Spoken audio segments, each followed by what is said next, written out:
I'll explain later, but right now we got to tow this E30 out of this parking lot. This is quite a deja vu from the first time I pulled this car out of the woods to do the M50 swap. So I didn't have a lot of background. I'll explain further, but as you guys saw, I was loading her up on a trailer. The E30 broke down on me, and I'll show you guys what happened there and go through it, and we're gonna fix it today. So that was about, man, that was like a month and a half ago now. She went in the woods and I haven't touched it since. So let's drag this thing out.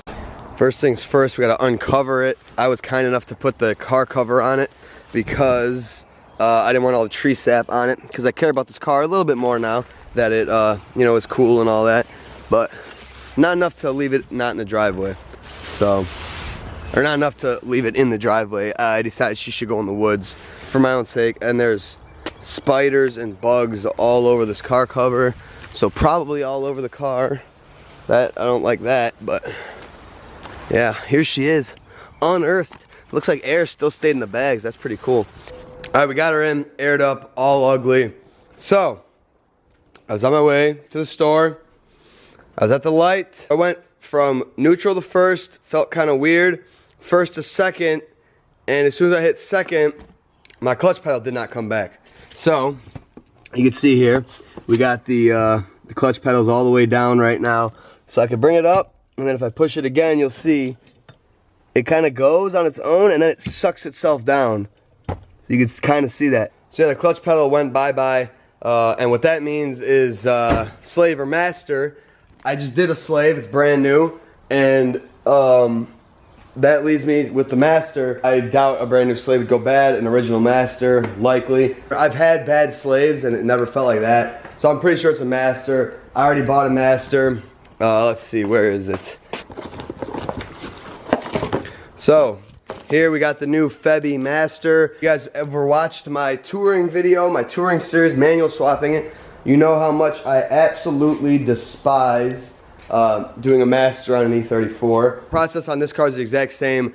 Despise it. Could get a soft line made, but I don't feel like doing that. I just want to get it done with. So, I'm going to get this thing up in the air and let's get to it.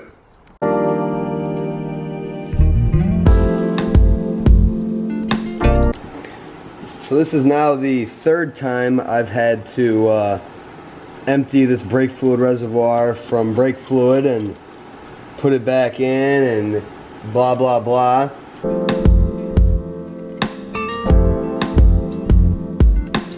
So we're under here and you can maybe see back up there where the master comes out under the booster. You can see the hard line here that goes into the soft line to the slave. It almost looks as if the E30 has more room than the E34 has. We're so close to being able to just pull it off the master itself. I'm gonna try. Maybe if I had a really short line wrench, it would work.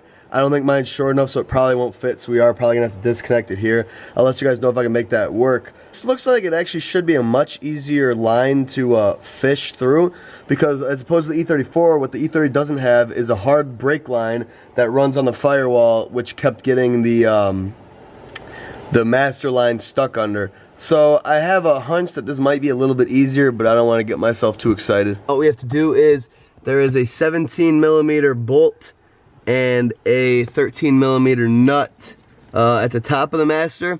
There's two, what I believe are 10 mils that mount it down here further.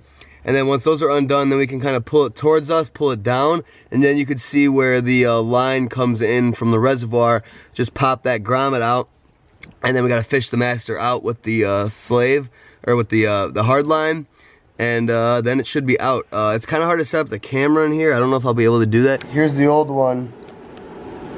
It doesn't even pop back out. Obviously there's no fluid, but the new one comes back out, so even with no fluid. So that was why it was bad. You can see here, it doesn't even sound good.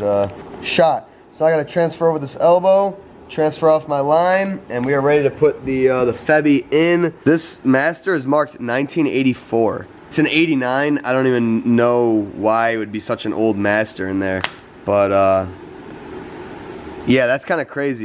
I don't think they mark, yeah, they don't mark these new ones like they did. So that's crazy. So this is a 37-year-old master cylinder then. I'd say it lived a pretty fair life, 37 years of service.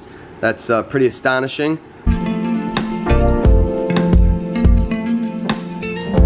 My one word of advice that I have yet to do, but after so many attempts I'm now going to start doing, just buy a new elbow, because getting it out of the old Master is so difficult. Luckily this one seems like it's been replaced, or at least is just in really good condition, so it didn't break. But I know these get really brittle and you're likely to break it pulling it out, so you'll be halfway through this job and you'll find that you got to wait on another part. So just buy that and save yourself the frustration of trying to get out of the old one, because it is a pain in the ass.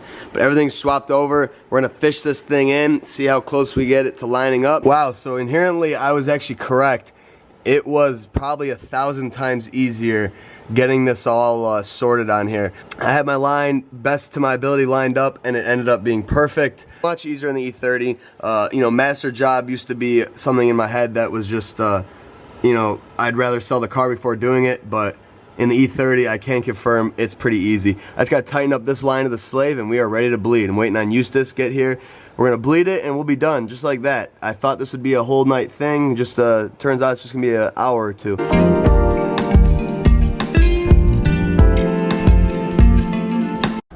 Alright, so you notice she's down and out, and it's actually the next day. So we do have a clutch once again. It was a successful job. Clutch feels way more firm than it did. It's actually a super firm clutch. I told you guys it's the stage 1 FX, I think, eBay, whatever. And it always felt firm, but I guess, you know, you can kind of tell the Master was failing, because there's no dead play in the pedal anymore. It feels really nice. It's a really good feeling clutch. Let's go take this thing for a little bit of a spin. It's been a while. Oddly enough, this car just blew an airline, random as hell too. The line that goes from the tank to the water trap was just bursted. It said low tank pressure. I was confused, but I have spare lines, so all I did was replace that really quick. I'm happy to be back in the E30. I kind of missed it. It should be a pretty bulletproof car now. Clutch hydraulics are new, the clutch is new, the engine's resealed. This car should be pretty freaking good to me. The only thing that I think might need in the future is a fuel pump. One day after a long drive, it got kind of noisy on me, and then it quieted back down, but that's original. So it also needs brakes. I have those. I'm gonna be doing those in a video coming up here. The brakes on this car are just absolutely shot. They don't even stop. It's got a brand new booster, so I know it's not a booster. You know, if new discs and pads don't make it stop better, then I guess it could be a Master, but I kind of doubt that too.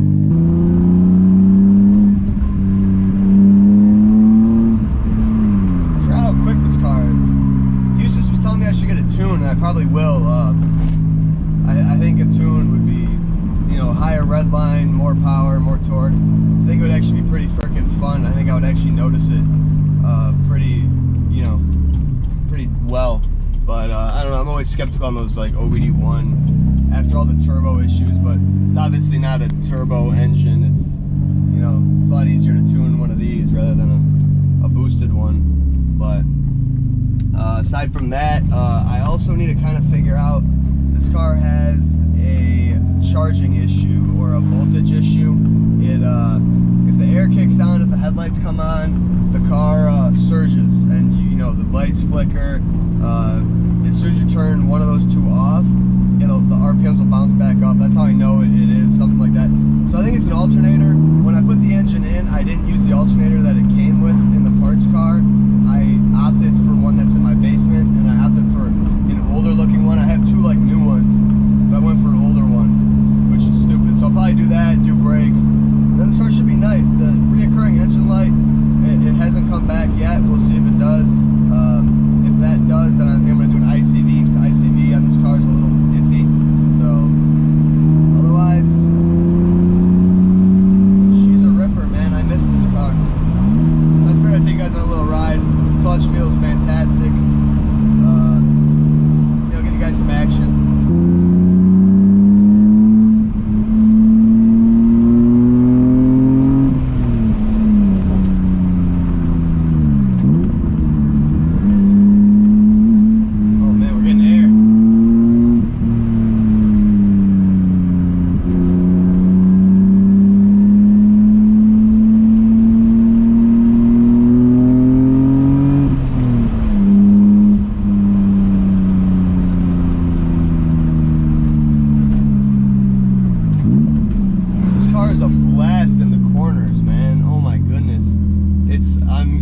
used to like cornering it. I'm used to just kind of, I don't know what you would even say, just like straight line pulls, and it obviously doesn't feel that impressive, but it feels freaking good right now.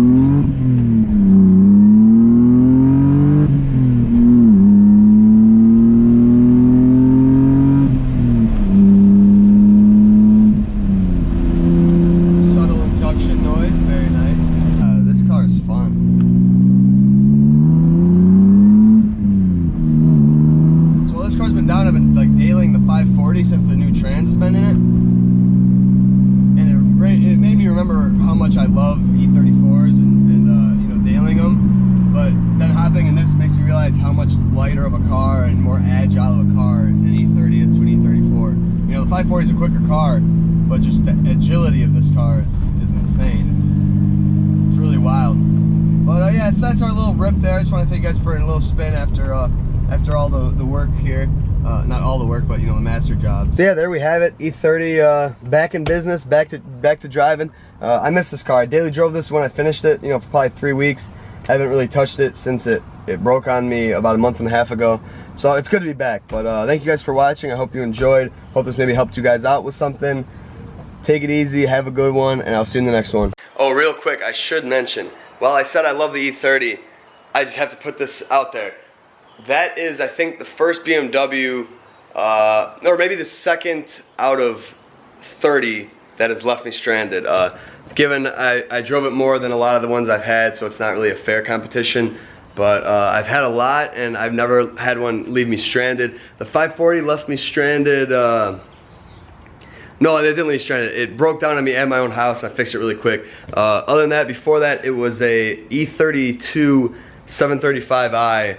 That main relay went out on me while I was driving, and it left me stranded. I had to flat tow it home. So E32 and E30 were the only two BMWs that have ever really left me stranded, like actually stranded. But the E30 was the first car I've ever actually had to tow home, which was embarrassing, but also, you know, a new step for me in BMW ownership. But anyway, yeah, I'll see you guys in the next one.